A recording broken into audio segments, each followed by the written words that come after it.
So last week I had a link to a great video on the gold heritage of Witwatersrand in South Africa. So it's a Witwatersrand basin.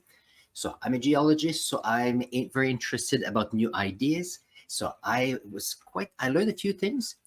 So here we are having a presentation by Hartwin Frimmel, and it's called The Golden Heritage, Biogenic Origin of Witwatersrand Gold. So the whole idea here is that we are, if you think of Africa, in South Africa, here there's a basin. And in the basin here, you have it's a sedimentary basin, and there's a layer of conglomerate that contains gold. But what's interesting, the whole idea here is that there's gold in this sedimentary layer. There's a lot of gold there. From the research I did, there's a billion, if not billions of ounces of gold there. The big issue is that it's deep and we might not be able to get all of it with the technology we have. However, it's interesting to see how, if you think of the map right here, let's see if I can make it bigger for you. So here we have Johannesburg in this area here. So that means that we have a basin. And there's been mines all along the basins here. And it is interesting to see how geology has actually created geography and also the urbanization of that area. So let's see. So what's interesting with this one is that we have gold that is in a sedimentary layer, but there's a lot of gold. There's different types of gold particles. And this scientist is looking into the idea that we have gold in sediments. They're called placer gold. However, it seems that given how the particles are, the nuggets are, that there's been, how can I say that? Gold has been brought in different ways. And he's suggesting that bioorganisms, bacteria, would have enriched this sedimentary layer. So that was quite exciting. And I'm going to talk about it today as we go along. So here we have a great sample right here. So this is a sample of the conglomerate. So you could see here the pieces of rocks, but you can also see here the gold that is right here. So there's been quite a few models about it. First one, it's a placer gold. As you can see, there's layers of gold nuggets here and in between particles right here. So the first few models were about, if you think of, you have prospectors with their pans and they're looking at golds and sediments in creeks. That was the first idea. Other ideas came through the idea that it was magmatic. However, some of these, let's see if I can. Some of these nuggets right here, and I'll show you examples, were rounded. So they were reworked with the sediments. So that was not necessarily magmatic. However, the evolution of the Earth's crust dating back 2.9 billion years ago was quite different. So this idea was not viable. Sedimentary. So this whole idea of sedimentary here, but once the sediments are there, is it possible that the gold moved from here? Was it metamorphic? Was it hydrothermally brought in? There's a whole bunch of different theory that has looked into here. But the key evidence that we have here, so if you look at some of these ideas here, and I can put here the link of this video here in the chat if you're interested. And then we have here line in the sand that says howdy from a chilly Windhoek, just in from the field. Oh, hopefully you had a good time. I had a chance to do some research line in the sand related to the biogenic or the microorganisms that could, or from evidence, brought and enriched the gold deposits in Witwatersrand, and I figured I'd talk about it today. It's quite interesting. So here we have a sample. So you could see here we have gold at the bottom here. But if you look closely, you could see that we have crystals here. But some of the gold is part of fractures here. So that means that gold would have come after the formation of these pyramid cubes. So there's a few things that looking at the information we've got, we have to question. And that's what the whole theory of having microorganisms involved here. So here he talks about, a friend of his, Minter, So he took a sample here. You could see the gold right here. He dissolved the main rock. And then you realized that there were two sets of gold particles. One were nuggets. You could see they're rounded. That means that we had working of sediments, that you had the gold particles that were eroded and rounded. But there were also some particles that were not rounded, they were angular. So that means that they were not brought in through sedimentary erosion and so on. So some people liked that, but they didn't quite like the fact that the way he gathered his data. But something I learned through looking at this was this right here. So they have a process called micro XRD-CT, and he mentions what it is, but it's using technology to be able to look at the gold grains within the sample. And what's interesting is you can see, so you could see, I'm going to let it go forward. So you could see here you have some of the gold nuggets, rounded pieces, but here you have some particles that are angular.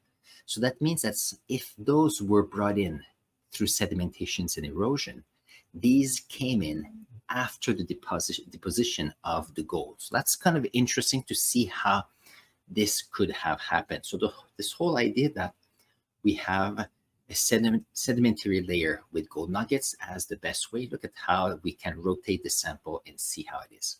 I thought it was a beauty. I had never seen this before, and it gives you a chance to see gold in situ here, and you could see the different types of gold grains right here. So there's a little bit of close-up. So you could see some of those are rounded and many of those here are angular.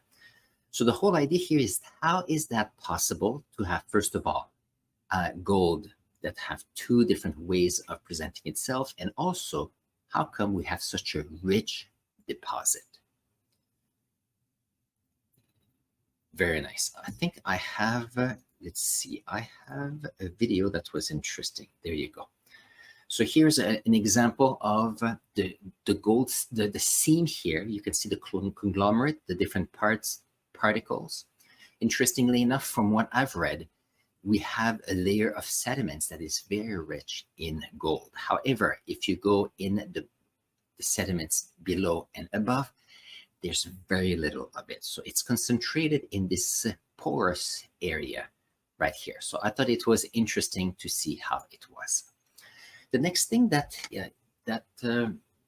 Fermel mentioned is the fact that if you look at how these types of deposits are, it seems that most of the gold in conglomerates like this were between 2.8 and 2.9 billion years of age. So that's a long time. So somehow it hasn't really occurred, maybe a little bit here, but not as much in the last 3 billion years. So the big question here is, how come we have an enriched content of gold at that time and not as much afterwards? So here it's raised a few questions, and I thought he did a great job here with his work right here. So here we have line in the sand that says, good to hear, rest in peace, Laurie Mentor. Yeah, he mentioned he had great word on that. Another splendid UCT prof and fine fellow, an early prominent of the sedimentary diagenetic model. And I have to say that thank you to Line in the Sand for presenting this idea, which was foreign to me as of a few weeks ago. And the more I look into it, I search information, I'm learning something new all the time. So thank you for you. So if you look at some of the information so for example, if you are looking in, so 2.7 billion years ago, so in Canada, we have the green belt with a lot of gold deposits. And from what we know, the gold is associated with hydrothermal activities and massive sulfide deposits. So what happened here is that you are in a subduction zone where you have a somewhat evolved Earth's crust. So we have part of the Earth's crust that is heavier going under. We have here sediments with different particles and composition. It goes down, it melts with the mantle, and then what happens is that the hot magma goes up, and there's here an evolution of the rocks. We have porphyries here. We have some fluids and gases that are accumulated. So what happens is that you have all these hydrothermal activities moving gold around. So this is what we have right here. So this is a bit more evolved Earth's crust. However, here we're at 2.8, 2.9 billion years ago. And somehow the Earth's crust was not quite the same, and the atmosphere was not quite the same. And we'll talk about that in a little bit, and it's kind of interesting. So let's see if I can look at, good.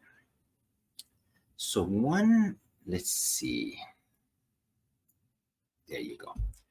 So the whole idea that he has is that if you have gold nuggets that were brought in through erosion, that makes sense. We see it happening right now. However, there's a lot of gold on that sedimentary layer. So the question here is it possible that there were a few factors concentrating the gold right there? So we have here the which genetic models was a subject raging debate when I saw students from the 90 to 94. That's correct. I graduated in 93 and in geology. And even that, there was no consensus on how it was. So I focused on gold deposits in Canada and nothing else. That's interesting. So thank you for the comment there. Line in the sand. So here we have to keep in mind that first of all, in the time, so we have to have a way to concentrate the gold in one area. So here we're going to have a quick look at what would the atmosphere look like back then. So this is simplification. This is from Victor Ponce in San Diego State University, and it is from Forbes website. So as you can see, the present, we have oxygen here in the atmosphere. And then what happens here, you can see that if you go back 1 billion years ago, there was less. 2 billion years ago, it was not very existent in our atmosphere. And if you go back 3 billion years ago, it was even less to not there. So we've always had nitrogen in the atmosphere, but there was a lot more carbon dioxide.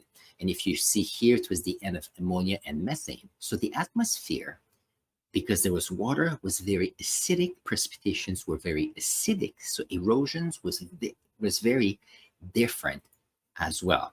So let's see. Good. So what we have a time when we had microorganisms with very little to no oxygen.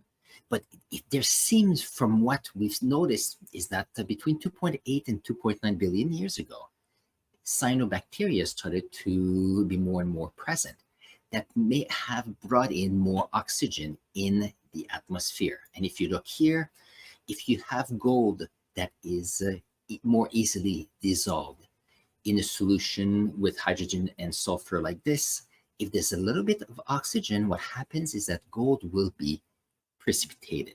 So that's interesting. So this whole idea here is that we would have, and there's a good drawing in this, where is it? So here, if you go back 2.9 billion years ago, atmosphere was quite different. We had precipitation, and the precipitation created a more acidic precipitations in low oxygen to no oxygen. So there was a lot more from the theory here that gold will be more dissolved, and through erosion, this will be able to go down into the water area here. So there's an example of the drawing right here. So what happens here is that we would have, first of all, gold that will come here, the geochemistry would change, and then what would happen is that the geochemistry would change, and also with cyanobacteria and bioorganisms, we would have the beginning of oxygen. And what happened is that that oxygen would have precipitated the gold in that area. Okay, I think I missed one thing I wanted to share as well. Let's see, where is it? There you go. So here it shows an example of recent bacteria. So here we have a layer, and then we have here microorganisms. They're very thin, and they are creating layers upon layers. It was not abundant. Environment may not have been as much there for them. However, in rocks, we've seen examples of what they are, and we know that these would have created small bubbles of oxygen and therefore changing the geochemistry of the environment through the biology and the photosynthesis in that area. So here we have, where did I study? I went to McGill University in Montreal. I did a first year in physics, and then I preferred geophysics and astrogeology or astrophysics, and I went into geology at that time. I did 5 years of gold exploration in Eastern Canada, and then I ended up going to the Teachers College to become a teacher in 98, a few years back. So if we go back here, so we know that we have bacteria like this. There are other examples. So I know that I do some experience in my grade 10 class with algae. And you can see that algae can actually create a gas bubble like this, or oxygen bubble. So we know that they can, given an environment and photosynthesis, create oxygen. They also have found in what they call microbial mats, and there are layers here where you could see it's carbon rich. And as they grow up like this, in between them, you have gold that are right here. So that means that the bacteria were creating an environment where gold could be precipitated. So we have an increase of gold here. So that's interesting. So we have gold that was in solution that precipitated due to microorganic activities. Now that's interesting. So here we have precipitation. That means that if you are going back to my drawing earlier, this one right here, we know that some of those particles are very angular, so they would have been precipitated in the environment, in the rocks. But that means that how did we get these nuggets that were rounded? And that brings us to the overall theory of Mr. Fermel and the scientists working with him. There we go. So the whole idea here is that if you have gold that is dissolved here in the terrain, in the rocks, going here, the change of geochemistry, we have cyanobacteria working here, creating oxygen and precipitating gold with the angular gold nuggets, you could say. But because it was in a water area, what would happen here is that you would have sedimentary reworking of the gold that would be precipitated through this microorganic matter. So here you would end up with precipitation of gold in situ, so with angular shapes, and then with erosion or more erosion, you'll have these angular nuggets that would become rounded nuggets. And because they were all together, that would create the seam of this Witwatersrand gold samples that are amazing. Let's see if I can give you, so here's an example. So we have here the layer of sediments, and you have all the golds that are related here. So here, if you think you have a higher level and you have sedimentation that is happening, so you could see here that you would have, if let's say the Kimberley reefs right here, you would have this conglomerate close to the surface. It would be easy to mine. But as you go deeper in this basin, it would be deeper and deeper. So if you look here into this a basin like this, let's see, has some theory, there you go. So if you think of mining method, on the surface, it will be easy. However, they need to follow the seam of this conglomerate. So what happened here is they need mining shafts and they need to go underground. And what happens is that every time you go deeper, there's the pressure increases, temperature increases, safety precautions are also needs to be taken care of. And you have to take care of the stability of the mine, because if you try to take a layer all the time, you still need support to make sure things work out. So from what I've researched, billions of ounces of gold, but how can we all go and get it? That's a good question. And there we go. And this was the summary of this gentleman. I thought it was very interesting. So thank you very much, Line in the Sand, for this idea. I learned a lot through here. I was doing some research with respect to, what was it? The Witwatersrand Basin.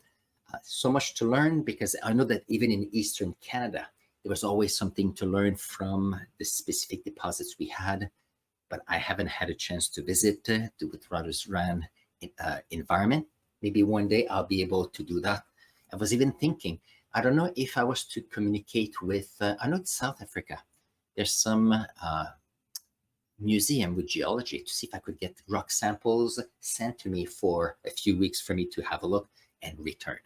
That's something I'm going to take a note, and I'm going to ask if I can find a way to do this here. So if you've enjoyed this video or you have any clarification questions, please put them in the comments below, because every time I share some information from what I research, I realize that there's so much more to learn. It's been fun.